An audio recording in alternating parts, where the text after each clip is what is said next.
News, सच जरूरी है। यह है MNS न्यूज नेटवर्क और आप देख रहे हैं MNS न्यूज टीम। मैं हूं आपके साथ शुभांगी। तो आइए देखते हैं आज की कुछ खास खबरें। बुल्ढाना मातृश्री की दुकान मुख्यमंत्री एकनाथ शिंदे संजय गायकवाड़ के दिए पैसे से चल रही है। एकनाथ शिंदे जबरन वसूली करने वाले नहीं है, वह एक उदार दानी है। एकनाथ शिंदे ने भी मातृश्री पर पैसे दिए तो आपके दुकानदारों ने काम किया, यह पूरी प्रक्रिया में थे। यह बयान था कि शिवसेना विधायक संजय गायकवाड़ ने दिया है। इस समय उन्हें चाहिए कि संजय राउत को निकम्मे लोगों द्वारा आरोप लगाते हुए देखें कि आपके दुकानदार उनके लिए पैसे पर ही चल रहे हैं। यह कहते हुए कि महाराष्ट्र में जबरन वसूली करने वाली सरकार ने पैसे वसूलने के लिए एजेंट नियुक्त किए गए हैं। संजय गायकवाड़ ने श्री संजय राउत शिंदे फडणवीस पर की गई टिप्पणी का जवाब दिया है। विधायक संजय गायकवाड़ भी कह चुके हैं कि उनकी ताकत इतनी नहीं है। माहित नाही, एकनाथ शिंदे साहेब पैसे खंडणी वसूल करणारे नाही आहेत, ते लोकांना दोन दोन हाताने दान देणारे आहेत। मातोश्रीला आतापर्यंत किती दिले असतील त्यांनाच माहित नसेल, सगळ्या प्रोसेसमध्ये आम्ही होतो। म्हणून संजय राऊत सारख्या नालायक माणसाने आरोप करताना पाहिलं पाहिजे की त्यांच्या दिलेल्या पैशावरच तुमचे दुकानदार चालल्या, त्यांनी दिलेल्या पैशावर त्याला आपण तुकडे म्हणून त्या तुकड्यावर तुम्ही मोठे झाले आणि काय त्यांना नाव ठेवताय तुम्ही। एकनाथ शिंदे साहेब आज त्याला काय म्हणतो आपण, राजा उदार आहे, उदार मनाचा माणूस आहे, सगळ्यांना तो देतोय। तुमचा म्हणण्याचा अर्थ असा आहे का की एकनाथ शिंदेनी मातोश्रीवर पैसे दिले? 100% दिले, त्यात का नवीन अनेकांनी दिले। आइए बढ़ते अगली खबर की तरफ। थाने में अमर टावर इमारतों का जल्द से जल्द पुनर्वसन किया जाएगा, नरेश मस्के। पिछले 4-5 दिन पहले थाने में एक दुर्भाग्यपूर्ण घटना हुई थी। इस घटना में नौपाड़ा में ट्रस्ट अमर टावर इमारत की दूसरी मंजिल पर गिरा थप्पड़ पहली मंजिल पर गिर गया। इसमें 2 बच्चों, एक मां समेत 3 लोग घायल हो गए। चूंकि यह घर बहुत मध्य वर्ग का है, इसलिए माननीय मुख्यमंत्री जी ने तत्काल प्रवक्ता नरेश मस्के के माध्यम से उनके परिवार को 3 लाख रुपए की सहायता की राशि सौंपी। नरेश मस्के ने यह भी आश्वासन दिया है कि थाने के शहर के पुराने थाने के नाम से जाने जाने वाला इलाके में कई साल पुरानी इमारतें हैं और जल्द ही जल्द उनका पुनर्वसन किया जाएगा।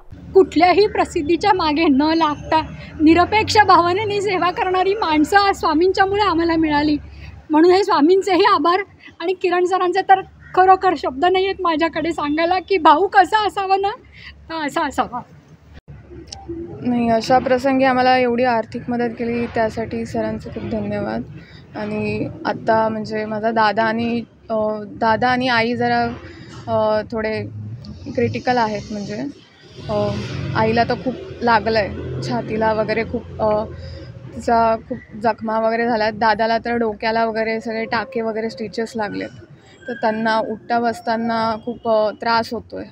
आईला पण खूप त्रास होतो आहे, सारखं बॉडी पेन, म्हणजे झोप नाही लागत आहे पूर्ण, म्हणजे दिवसभर तिचे सारखे डोळे उघडे राहतात, तिला सारखी भीती वाटते असं। तर फक्त म्हणजे आता एवढीच अपेक्षा आहे की आम्हाला जरा लवकरात लवकर घर मिळालं तर म्हणजे बरं होईल असं। आइए बढ़ते अगली खबर की तरफ। अमरावती सरकार जिला नर्स आंदोलन में अनुबंध नर्सों को समायोजित करे। जिले में अनुबंध पर काम करने वाली नर्सों ने 13 मार्च से 20 मार्च तक मुंबई में धरना दिया, लेकिन सरकार ने हमें आश्वासन दिया था कि वे 3 बैठकें करेगी और अब उन्हें समान वेतन दिया जाएगा। जो 3 मीटिंग होनी थी उनमें से अब तक हमारे साथ कोई मीटिंग नहीं हुई है। वही टेका कर्मियों का आरोप है कि उन्हें समान कार्य के लिए समान वेतन दिया जाए। उन्हें सरकार सेवा शामिल करने की मांग को लेकर AIT के नेतृत्व में जिला परिषद के मुख्य द्वार के सामने 1 दिवसीय धरना प्रदर्शन किया जाएगा। मार्च महिन्यामध्ये 13 तारखेपासून ते 20 तारखेपर्यंत मुंबई येथे आम्ही धरणे आंदोलन केले होते। तेव्हा शासनाने आम्हाला मार्च महिन्यामध्ये आश्वासन दिले होते की तुमच्या 3 मीटिंग लावणार आणि तुम्हाला परमनंट करणार, पण जोपर्यंत परमनंट करत नाही तोपर्यंत आम्हाला समान काम समान वेतन देऊ असे आश्वासन दिलं होतं। आणि ते पण आम्हाला 18 तारखेला त्यांनी त्यांनी आमची मीटिंग लावली होती आणि मीटिंग लावल्यानंतर त्यांनी आम्हाला असं जाहीर सांगितलं होतं, पण आतापर्यंत ज्या 3 मीटिंग लावणार होते त्या 3 मीटिंग अजूनसुद्धा लावलेल्या नाही आहे आणि समान काम समान वेतनसुद्धा आम्हाला मिळत नाही आहे. म्हणून आम्ही आजचा 1 दिवसाचा धरणे आंदोलन ठेवलेलं आहे. जर हे शासनाला केवळ आम्ही आठवण करून देण्यासाठी की तुम्ही जे बोलले ते आतापर्यंत झालेलं नाही आहे, म्हणून आम्ही आजचं धरणे आंदोलन केलेलं आहे. जर का शासनाला शासनाला जाग येत नसेल तर आम्ही 1 जूनपासून 15 दिवसपर्यंत काळ्या फिती लावून काम करणार आहोत आणि त्याच्या पुढे आमचं बेमुदत आंदोलन राहील. अब आप हमारे चैनल को आपके मोबाइल पर भी देख सकते हैं। मोबाइल ऐप पर देखने के लिए play store MS news T आज डाउनलोड करें। इंस्टा, ट्विटर, हाईकूक, फेसबुक और कई सोशल मीडिया के प्लेटफॉर्म पर हमारा चैनल उपलब्ध है। आप इसे यूट्यूब पर भी देख सकते हैं। आप हमारे चैनल को लाइव भी देख सकते हैं www.msnewstv.com पर। फिलहाल वक्त तो चला दर्शकों ब्रेक का। ब्रेक से लौटने के बाद देखिएगा देश और दुनिया की तमाम खबरें। बने रहिए MS न्यूज़ टी पर। नमस्कार।